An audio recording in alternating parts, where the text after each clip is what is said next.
Vamos lá, irmãos, vamos continuar então no nosso estudo no livro do apóstolo Paulo, na epístola do apóstolo Paulo aos Colossenses. Nós estamos chegando lá. Hoje nós vamos falar sobre verdadeira conversão. A verdadeira conversão, quando acontece na vida de uma pessoa, ela gera algumas mudanças, e é sobre isso que nós vamos falar essa noite, ok? Abram comigo aí, Colossenses, capítulo 3, nós vamos ler dos versos 1 a 11. Colossenses, capítulo 3, dos versos 1 a 11.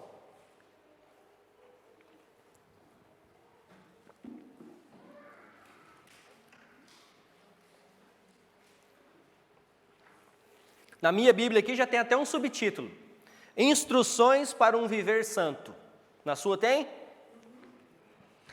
Portanto, já que vocês ressuscitaram com Cristo, procurem as coisas que são do alto. Cristo está assentado à direita de Deus. Mantenham o pensamento nas coisas do alto e não nas coisas terrenas. Pois vocês morreram e agora a sua vida está escondida com Cristo em Deus. Quando Cristo, que é a sua vida, for manifestado, então vocês também serão manifestados com Ele em glória. Assim, façam morrer tudo o que pertence à natureza terrena de vocês: imoralidade sexual, impureza, paixão, desejos maus e a ganância, que é idolatria. É por causa dessas coisas que vem a ira de Deus sobre os que vivem na desobediência, as quais vocês praticaram no passado quando costumavam viver nelas. Mas agora, abandonem todas essas coisas: ira, indignação, maldade, maledicência e linguagem indecente no falar. Não mintam uns aos outros, visto que vocês já se despiram do velho homem com suas práticas e se revestiram do novo, o qual está sendo renovado em conhecimento, à imagem do seu Criador. Nessa nova vida, já não há diferença entre grego e judeu, circunciso e incircunciso, bárbaro e cita, escravo e livre, mas Cristo é tudo e está em todos. Amém? Vamos orar mais uma vez. Pai, obrigado pela sua palavra, obrigado pelo momento de louvor, Senhor, que tivemos aqui. Todo louvor, toda adoração são dados a Ti, são prestados a Ti, Senhor Deus, e nós te agradecemos pela liberdade.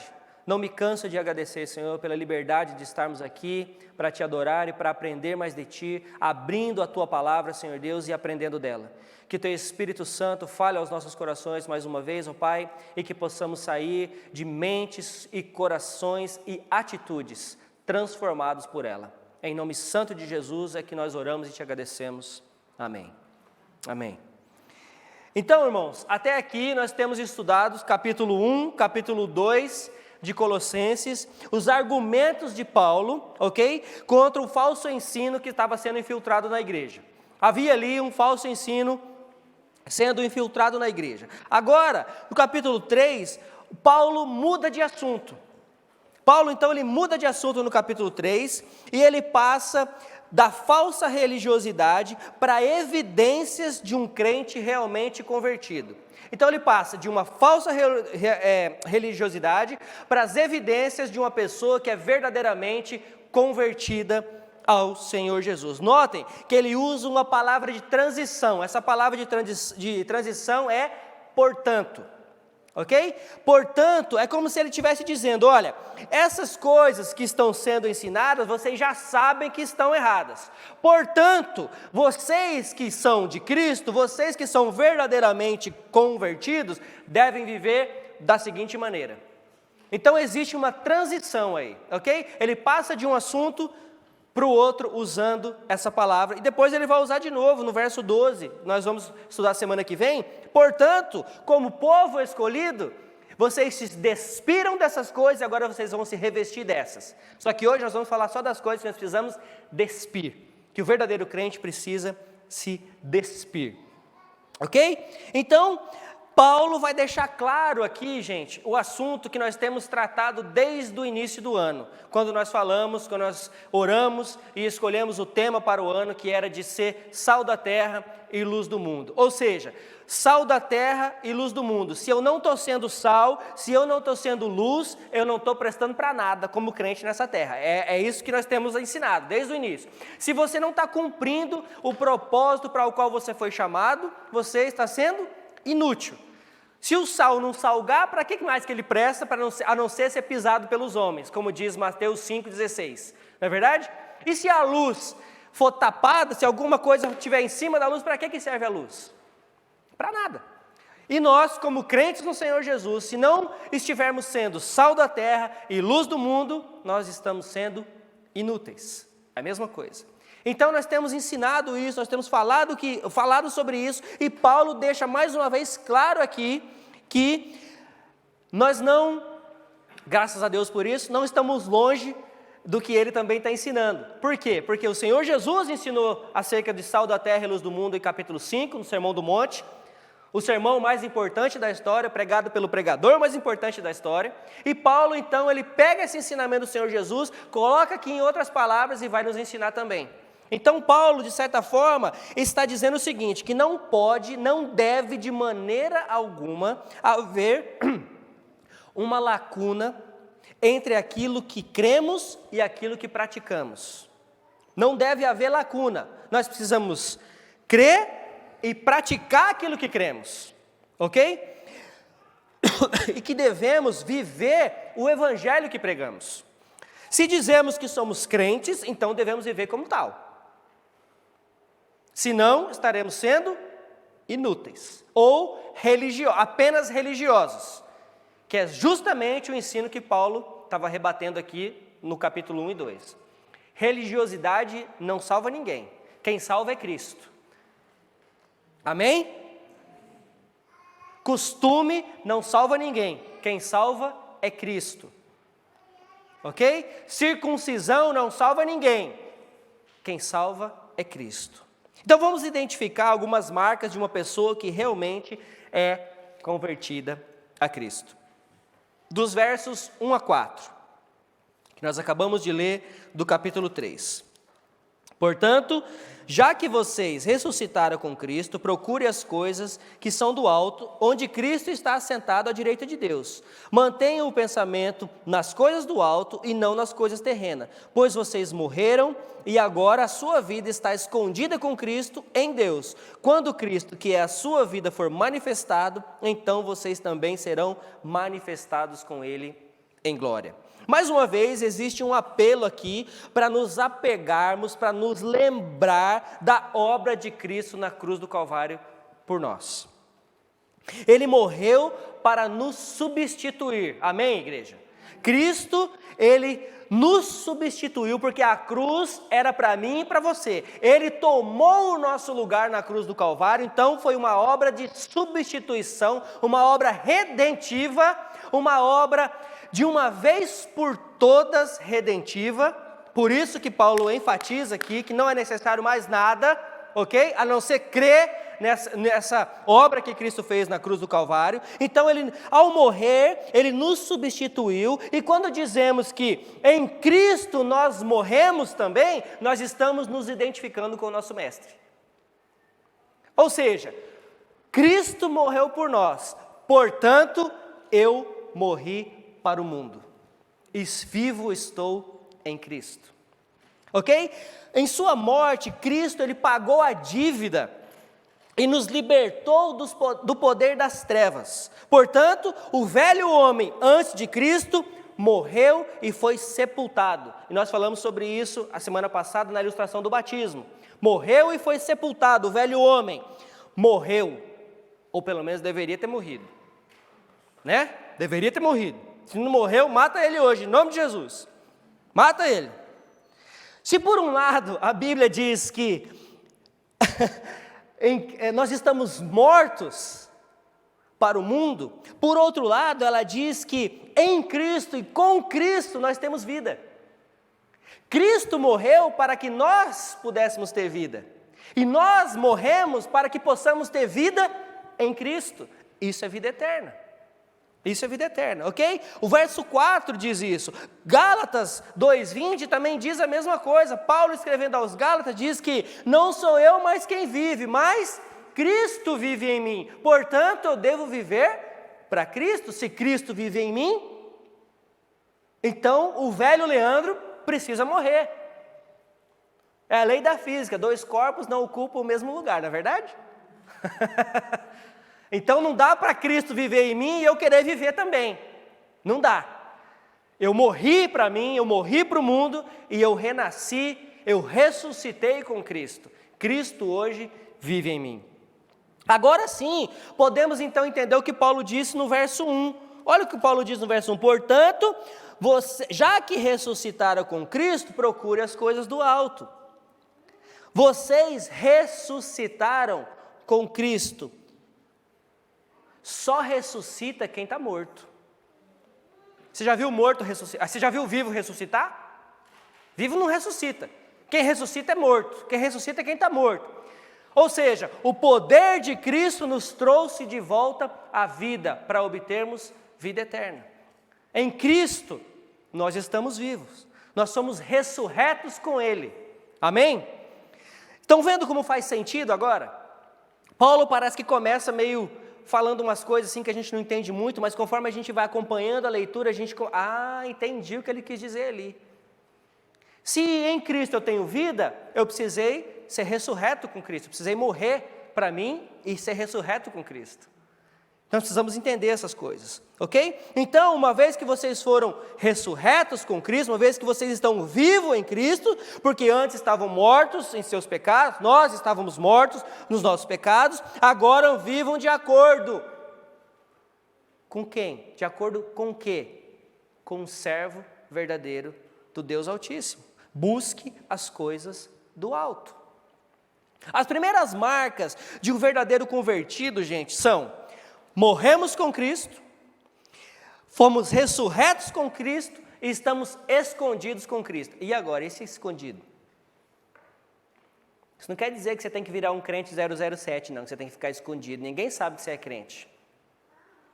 Isso não é o que Paulo quer dizer com o escondido em Cristo. Não se espante com essa palavra escondido. Paulo, mais uma vez, está refutando o ensinamento gnóstico, do gnosticismo que estava adentrando a igreja. O que ele dizia? Eles diziam que o segredo da vida eterna estavam escondidos em seu livro de sabedoria. Paulo diz: não. Uma vez que estamos com Cristo, nossa vida está escondida nele, porque nele está a vida eterna. Paulo, mais uma vez, refuta aqui, por isso que ele usa essa palavra escondido, porque os gnósticos diziam o seguinte: não tem como você saber o segredo, porque estão escondidos nos livros, nos livros de esoterismo, está nas estrelas, como é que é o nome daquele trem, gente? Nos astros e tudo mais.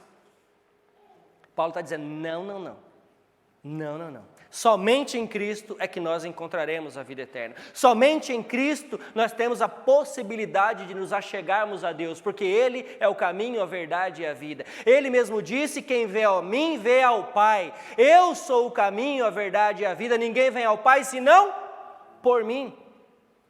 O tempo todo Paulo está refutando esse ensino, ok? E aí, ele continua, na verdade ele termina essa porção do texto dizendo o seguinte: uma vez escondidos com Cristo, quando Ele se manifestar em glória, mais uma vez, quando Ele retornar para buscar a sua igreja, meus amigos, minhas irmãs, meus irmãos, adivinhe o que? Também nós seremos levados com Ele para a glória. Amém, igreja? Digam amém, misericórdia. Amém.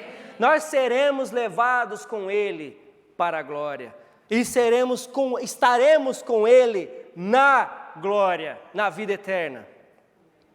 Por isso o texto termina aqui dizendo: uma vez escondidos com Cristo, seremos manifestados em glória com Ele.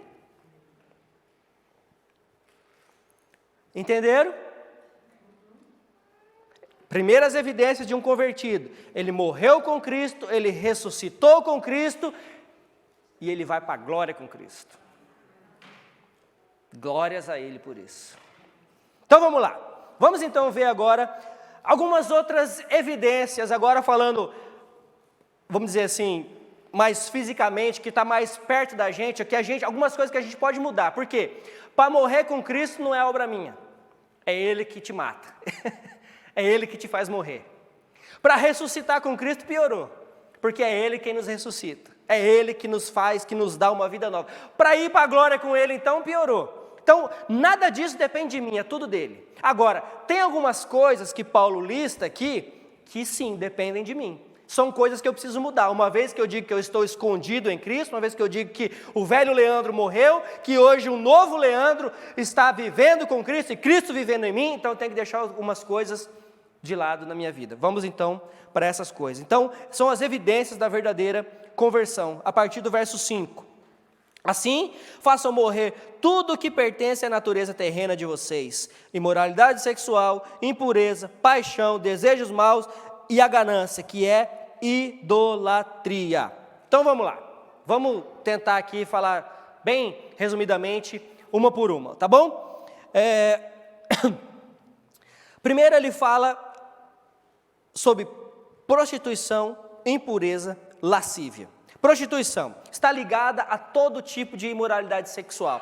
Nós não podemos só pensar que essa palavra está ligada só ao vender o corpo, como nós entendemos hoje como prostituição. Prostituição aqui está ligada a todo tipo de imoralidade sexual. Também está ligada à infidelidade conjugal, ok? E também ao sexo antes do casamento. Adivinhe, pasmem, hoje ministérios estão sendo destruídos por causa de pornografia, ministérios estão sendo destruídos por causa de imoralidade sexual, por causa de infidelidade conjugal e por causa do sexo antes do casamento. Isso não é vamos dizer assim, uma coisa que aconteceu só lá e então, na igreja de Colosso. Hoje isso continua acontecendo e está cada vez mais evidente dentro da igreja. Em nome de Jesus, gente. Essas coisas não podem, não devem de maneira nenhuma fazer parte da vida do crente. De maneira nenhuma. Impureza, relacionada à luxúria e libertinagem. A palavra usada por Paulo aqui, no grego, para impureza, é a putrefação, é a podridão. Saia dessa podridão, ele está dizendo. Esse tipo de coisa não deve fazer parte da vida do crente. Aí ele vai para a paixão, a lascívia, que é o impulso incontrolável. Não é verdade? Você não para, nós não paramos até que não nos sentimos satisfeitos. É isso que ele está dizendo. Saiam dessas coisas. Desejos maus. O que é desejo mau? Desejo mau é o que estão ligado ao desejar, não somente desejar o mal dos outros, mas também fazer o mal aos outros. Porque tem gente que fala assim, né? Eu amo fulano, bem longe de mim. Ele lá na China e eu aqui em UK. Né? A gente fala, eu amo, mas se estiver longe, melhor. De certa forma, você está desejando mal para essa pessoa.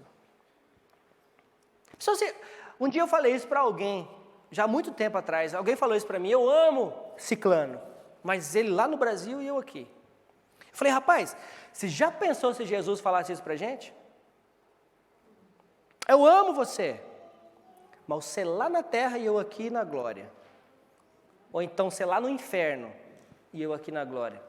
Seria a mesma coisa? Seria a mesma coisa se Jesus dissesse isso para a gente? Eu amo fulano, eu amo ciclano, eu amo você, mas eu te amo, mas mesmo assim estou te mandando para o inferno. Precisamos pensar nessas coisas. Desejos maus. Queremos, muitas vezes, o que é dos outros, queremos o mal dos outros para obter isso que nós queremos. Isso passa pela nossa cabeça, gente. Não se engane. Não se engane. Se não é Cristo atuando em nós, a gente só pensa besteira. A gente só pensa bobeira.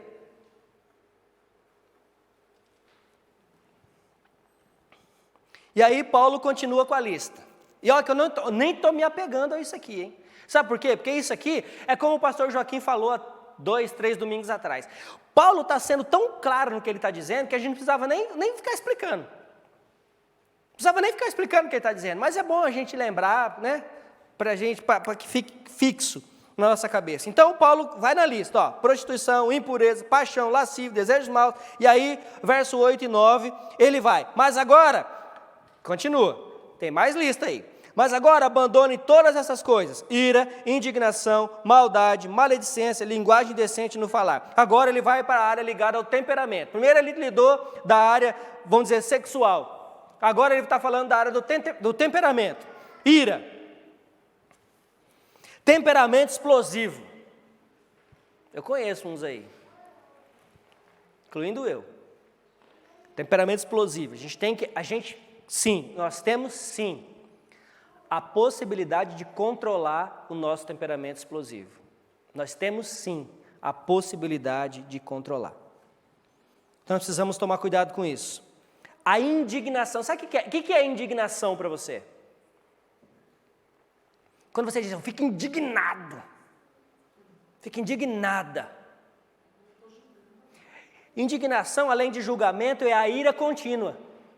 É a ira que não cessa. Né? É quando você se recusa a se reconciliar. É quando você se recusa a fazer as pazes, é a ira contínua. Não, você fica alimentando a raiz de amargura, você fica alimentando aquela raiva. E essa ira se torna cada vez mais forte dentro de você. Isso é ira contínua. E Paulo está dizendo, deixe isso. Você deve se despir dessas coisas. Isso não deve fazer parte da vida do crente. Isso não deve fazer parte da vida do verdadeiro convertido. Maldade. Como se nós não soubéssemos que a maldade não deve fazer parte da nossa vida. Né? Mas Paulo tem que falar, e aí o pastor tem que pregar o que Paulo falou. Aí o pastor tem que vir aqui e falar, irmãos, não sejam malzinhos, sejam bonzinhos. Né? Maldade. Literalmente desejar o mal e fazer o mal de novo, está aqui, ó. Literalmente isso. Maledicência, blasfêmia, essa. Difamação contra o outro, linguagem indecente, palavras torpes, boca suja, vulgaridade.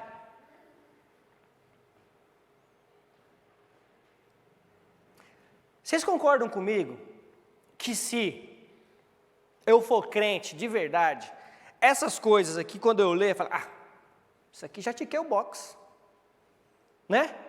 Pode ticar o box aí, não, isso aqui eu não faço, isso aqui também não, isso aqui muito menos. Vocês concordam comigo que deveria ser assim? Mas vocês concordam comigo que, na verdade, na realidade, não é bem assim? Então nós precisamos ser lembrados dessas coisas, a todo momento, a todo momento. Minha esposa mesmo, direto ela fala, amor, eu estou lá, fala, amor, vigia na terra, irmão, morde a língua, chuta o canto do sofá, faz alguma coisa. Mas é verdade, nós precisamos o tempo todo estar vigilantes, vigilantes. Mentira. Pastor, você vai falar para mim que você tem que falar para o crente que não pode mentir. Mentira. Mentira é o contrário do quê? Da verdade. E quem é o pai da mentira? Pois é. Então, quando você só vive na mentira, só vive mentindo com os outros, adivinha com quem que você está se identificando? Adivinha com quem? Exatamente, com o pai da mentira. Isso mesmo, Raquel. Isso mesmo, tá vendo? Você viu que ela falou? O pai da mentira, Satanás, desse tamanhozinho já sabe. Né? Exatamente isso. Então, gente, se nós falamos que somos servos de Cristo, se nós falamos que somos nova criação em Cristo e continuamos vivendo nessas coisas, algo está errado, não é verdade? Então, essas coisas, como eu disse no início, tem coisas que eu não posso fazer nada para ganhar a minha salvação, eu não posso fazer nada para obter salvação, porque isso é graça imerecida, Cristo nos deu isso, amém? Agora, eu posso sim adicionar, eu posso sim deixar de fazer algumas coisas, porque eu sou salvo. Então, porque eu sou salvo, eu deixo de fazer essas coisas que nós acabamos de olhar. E porque eu sou salvo, eu também vou começar a fazer outras coisas, que nós chamamos de boas obras. Ok? Nós conhecemos como boas obras. Então, não há nada que eu possa fazer para ser salvo, mas existe muita coisa que eu posso fazer porque eu sou salvo. Existe muita coisa que eu posso tirar da minha vida pela razão de ser salvo em Cristo Jesus. Existe muita coisa que eu posso acrescentar à minha vida pela razão de ser salvo em Cristo Jesus. Então não se confundam. Não é fazer isso, aquilo ou aquilo outro em ordem para ser salvo. Não é isso. Porque senão você vai entrar no ensino que Paulo está rebatendo. Olha, para você ser salvo, você tem que fazer isso, aquilo outro. Não. Mas ao contrário, você faz essas coisas, você deixa de lado essas coisas, pelo fato de você já estar salvo. Ok? Versos 10 e 11, Paulo então continua o raciocínio. Versos 10 e 11. Aliás, o 9.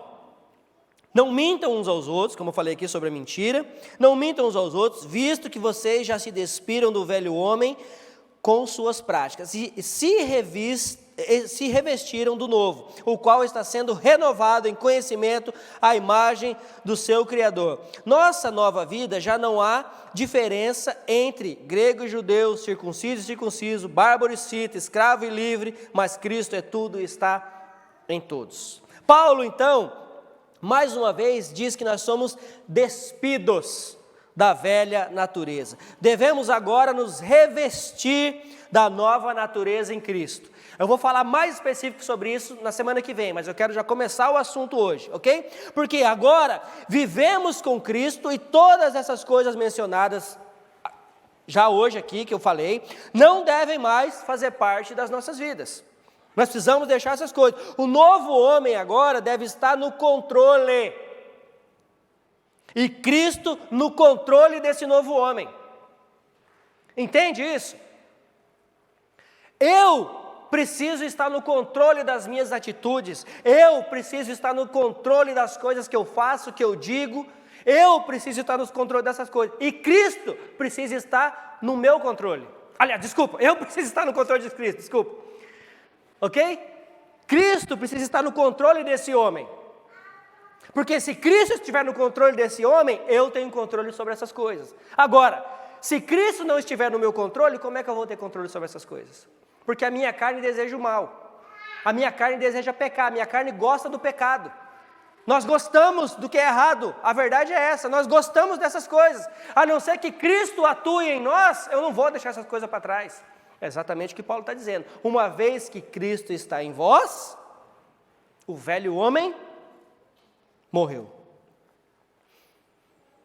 Lembre-se, o velho homem, gente, o velho homem foi sepultado. Eu vou falar da mulher também, o velho homem e a velha mulher também. Só para você não achar que eu estou falando só para os homens. O homem que eu estou dizendo aqui é a criação, é o ser, ok? Então o velho homem e a velha mulher foram sepultados. E agora um novo homem, uma nova mulher foi ressurreto com Cristo. Em Cristo recebemos um novo coração, uma nova mente, uma nova vida e uma nova família. Em Cristo nós recebemos novo coração, nova mente, nova vida e nova família. Nós somos família em Cristo Jesus. Por isso que eu mando mensagem para uns e outros assim, falo, cadê você? Cadê você que nunca mais apareceu aqui? Estou sentindo a sua falta? Você é meu irmão, você é minha irmã em Cristo. Nós precisamos cuidar uns dos outros como família em Cristo. Nós precisamos cuidar uns dos outros como família em Cristo.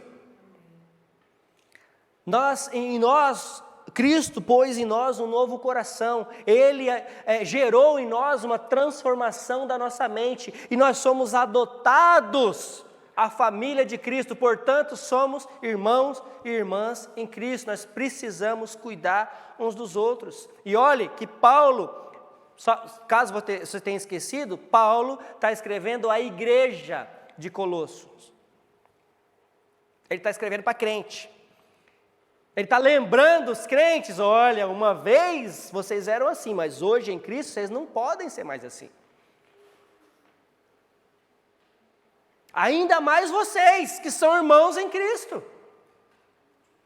Ainda mais vocês. E quando ele diz que nós somos continuamente renovados, o que ele está querendo dizer com isso? Quer dizer que uma vez salvo, tudo beleza. Aí você entra no engano do gnosticismo de novo. Por quê? Eles acreditavam que salvação é no Espírito. Portanto, o Espírito é que deve ser salvo. Com o meu corpo eu faço o que eu quiser. Prostituo, uso droga, bebo, faço tudo, está tudo bem. Com o meu corpo eu faço o que eu quiser. É exatamente isso que Paulo está dizendo. Não, não é assim. Está vendo como todos os argumentos de Paulo levam às mentiras que estavam sendo infiltradas na igreja? Porque ele diz que nós somos continuamente renovados. Não caiam no engano de que se nós erramos hoje, nós devemos então parar tudo, larga tudo, deixa tudo para trás, porque está dando tudo errado. É isso que a Bíblia nos ensina? Não, a Bíblia diz que nós devemos ser continuamente renovados, ou seja, somos continuamente renovados, dia após dia, crescemos de glória em glória, não é isso? Devemos crescer de glória em glória. Então, se errou, o que você tem que fazer? O que eu tenho que fazer, pastor? Peça perdão, meu filho, abandone o pecado e comece de novo. O que eu fiz? O que eu tenho que fazer quando eu erro? Peça perdão, abandone esse erro, comece de novo, e de novo, e de novo, e de novo, até que Cristo venha nos buscar. Amém? Então, continuamente renovado. Quanto mais nos achegamos a Cristo, mais o conhecemos e mais parecido com Ele nos tornamos. Lembra que eu disse algumas semanas atrás? O mundo não vai te odiar quando você disser que é crente, porque ser crente está na moda. O mundo vai te odiar, o mundo vai te rejeitar cada vez mais que você tiver mais parecido com Cristo. Aí o mundo vai te rejeitar, porque o mundo rejeitou a Cristo, o mundo rejeitou os ensinamentos de Cristo, o mundo rejeitou os ensinamentos dos apóstolos, por quê? Porque eles ensinavam o que Cristo ensinou, o mundo rejeitou os ensinamentos dos pais da igreja, por quê? Porque eles ensinaram o que os apóstolos ensinaram, que eles aprenderam de Cristo e assim por diante. O mundo matou, crucificou de cabeça para baixo, queimou vivo na fogueira, jogou na cova dos leões. Por quê? Porque estavam ensinando o que aprenderam de Cristo. Então o mundo não vai te odiar quando você bater no peito e disser que é crente. O mundo vai te odiar quando você começar a andar igual ao seu mestre. Então não pasmem se as pessoas começarem a te rejeitar por causa de Cristo. Me rejeitar porque eu sou chato é uma coisa, me rejeitar por causa de Cristo eu digo aleluia. Se eu estou sendo rejeitado por causa de atitudes que eu tenho que não agradam as pessoas que estão ao meu redor, eu preciso repensar. Por quê? Porque se a minha intenção é ganhar essa pessoa para Cristo, eu preciso no mínimo mudar meu comportamento. Né, tia Paula? Não é verdade? Tia Paula ensina isso nos cursos dela aí, ó. Curso não, nas palestras dela. Nas palestras dela, está cheia das palestras, tia Paula. Vai assistir lá, tem coisa boa lá. Verdade. Então, preciso mudar meu comportamento, preciso mudar a maneira que eu falo, preciso mudar meu palavreado, preciso mudar as atitudes. Agora, se eu estou sendo rejeitado por causa de Cristo, aí fica triste, mas fica feliz. Fica triste, porque ninguém quer ser rejeitado, não é verdade? Quem quer ser rejeitado aí? Levanta a mão, quem gosta de ser rejeitado. Ninguém quer. Ninguém é bobo. Você não, menina, você é linda. Né? Ninguém quer ser rejeitado. Na verdade, a gente quer ser amado. Na verdade, a maior necessidade do ser humano é ser amado. As pessoas querem se sentir amadas, as pessoas querem se sentir importantes para alguém. Principalmente os maridos. Os maridos, a gente só quer se sentir amado, meninas. A gente precisa de carinho. Olha, todo mundo fazendo assim, ó. A gente precisa de atenção, não é verdade? Ninguém dá atenção para a gente. A gente tem que ficar implorando por atenção. Né, irmão? Ó, o irmão lá também está assim, olha lá. O Cacá até coçou o cabelo, a careca. A gente precisa se sentir amado. E as esposas também. Também, né? As esposas também precisam se sentir amadas. Muitas vezes, é que a maioria dos homens, a nossa maneira de se sentir amado é no toque. Pega em mim, amor. Faz carinho, coça minha cabeça. Coça minhas costas. Pega em mim, amor, pega em mim.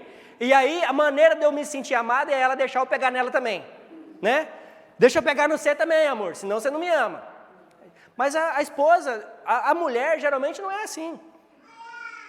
Geralmente, a mulher, ela tem outras maneiras de se sentir amada. Agora já estou entrando aqui até no relacionamento conjugal, né? Mas é verdade, mas a mulher tem outras maneiras de se sentir amada. Quem sabe é só sentar e tomar um cafezinho. A minha esposa é uma das mais fáceis que tem no mundo de se agradar. Ela está lá, borocochô, fala, amorzinho, vamos tomar um costinha? Feliz da vida, fica feliz na hora. Então ela é facinho de agradar. Então assim, a gente precisa descobrir o que é que deixa o outro feliz. A gente precisa sim fazer nesse caso sim um sacrifício, sim, para fazer o outro feliz. Para mim é um sacrifício danado tomar café. Né? Então a gente precisa sim. Então, voltando aqui agora a essa linha de pensamento, ok? Então, uma vez que nós estamos em Cristo, nós precisamos sim mudar nosso comportamento, mudar a maneira que a gente fala, mudar muitas vezes até a nossa vestimenta, se for necessário, mudar o jeito que nós andamos, mudar tudo. Por quê? Porque a minha intenção, ou deveria ser a minha intenção, é que o outro olhe para mim e enxergue um servo, uma serva do Senhor. A nossa intenção precisa ser, quando a gente passar na rua, alguém apontar e falar, ali vai um servo, ali vai uma serva do Senhor. Essa precisa ser a nossa intenção. E não para a gente bater no peito e dizer que é bom, mas para a gente dizer no peito e dizer que Cristo foi quem me transformou. Porque é Ele que gera essa transformação. Então, queridos,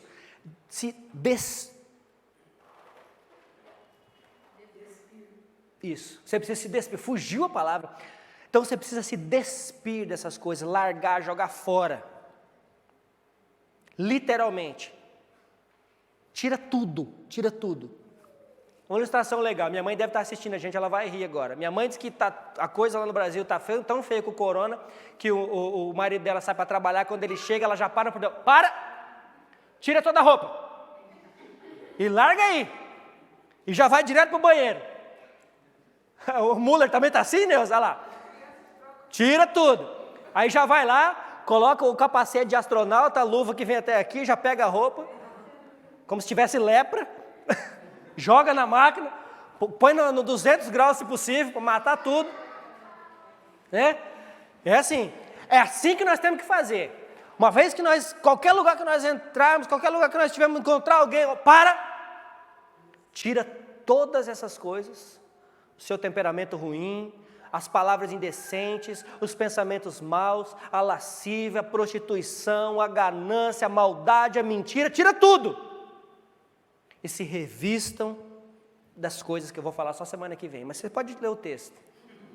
Pode ler o texto para você treinar em casa. Semana que vem você já vai estar craque, não vou nem precisar falar muito. Tá bom? Então, quanto mais nos achegamos a Cristo, mais o conhecemos e mais parecido com Ele nos tornamos. Antes, como diz aqui, existia um muro de separação, porém agora não existe mais. Não existe mais, o véu foi rasgado, esse muro caiu, não existe mais. Ok? Não existe mais barreira racial, não existe nem grego nem judeu. Existe servos do Deus Altíssimo. Ok? Não existe mais barreira religiosa, circunciso, incircunciso, não existe mais essas coisas. Não existe mais barreira cultural. Bárbaro e Citas, que foram citados aqui por Paulo, eram as pessoas consideradas os mais baixos escalões da sociedade. Você já assistiu o filme de Bárbaro? É o povo mais ruim que tem.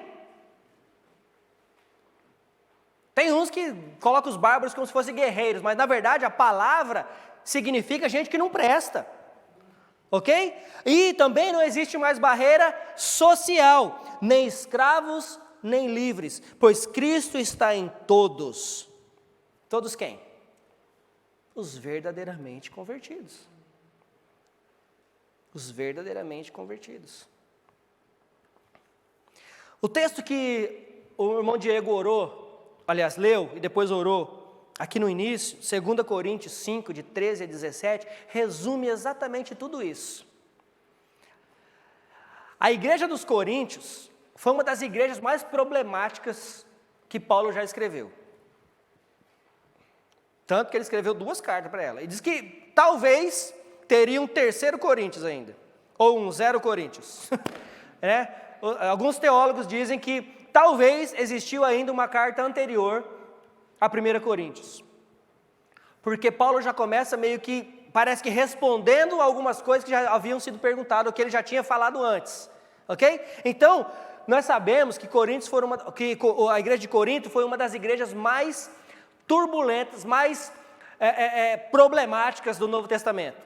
E Paulo, com todo o seu amor, com toda a sua sabedoria, dadas por Cristo, claro, escreveu à igreja. E aí, Paulo coloca aqui, para que a gente possa arrematar tudo isso que a gente está falando aqui hoje, possa concluir tudo que a gente está falando aqui hoje, que a gente aprendeu aqui hoje, estamos aprendendo e continuaremos aprendendo, em nome de Jesus.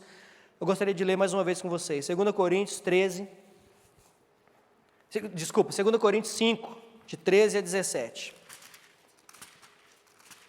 Segunda carta, epístola de Paulo aos Coríntios, capítulo 5, dos versos 13 a 17. Na verdade, vamos ler do verso 11, porque Paulo está falando do ministério da reconciliação, ok? Uma vez que conhecemos o temor ao Senhor, procuramos persuadir os homens.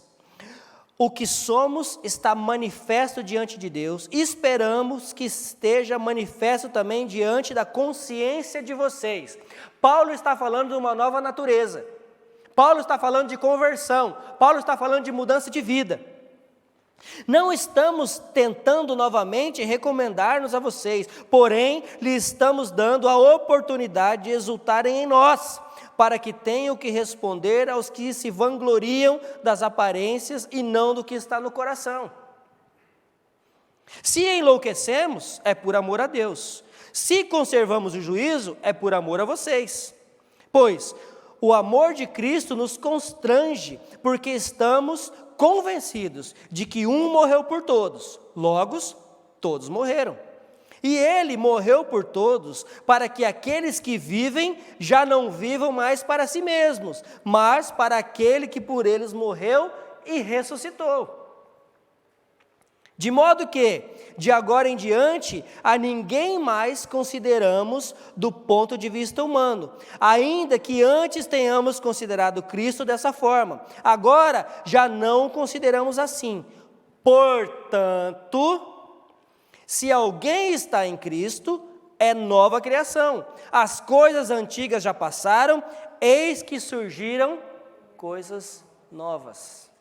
Portanto, amados irmãos, se nós morremos em Cristo, se nós morremos com Cristo, ressuscitamos com Cristo e em Cristo, somos nova criação. E aí, eu quero fechar com uma pergunta.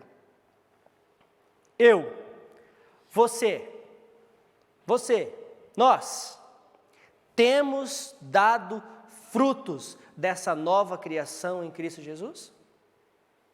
Nós temos nos despido dessa lista de porcarias, de imundícias que Paulo colocou aqui para nós, que nós devemos nos despir delas? E ainda, estamos nós nos revestindo das coisas que vai continuar na semana que vem? Leia em casa, faça a lição de casa, continue lendo o texto de Colossenses. Paulo vai falar do que nós devemos nos despir. Semana que vem eu continuo. Mas pense nessas coisas. Irmãos, o que eu estou querendo enfatizar aqui é que nós devemos fugir de uma vez por todas da aparência do mal. A Bíblia diz que o diabo está como um leão ao nosso derredor, bramando, pronto para nos devorar. E nós precisamos fugir dele. Não flerte com o pecado. Não flerte com o diabo. Pelo contrário, Resista o diabo e ele fugirá de vós, diz a palavra do Senhor. Resista o diabo e ele fugirá de vós. Resista ao pecado. Resista a essas coisas. Porque você é nova criação em Cristo Jesus. Amém? Que possamos lembrar dessas coisas durante essa semana que se inicia. Todas elas. Isso é também para os jovens, é também para as crianças, para todos nós. Nós precisamos nos despir dessas coisas. Precisamos viver de acordo com aquilo que pregamos e ensinamos. Senão, é religiosidade falsa. Palavras vãs. Não fazem diferença alguma na vida de ninguém. Amém? Vamos orar? Vamos ficar em pé?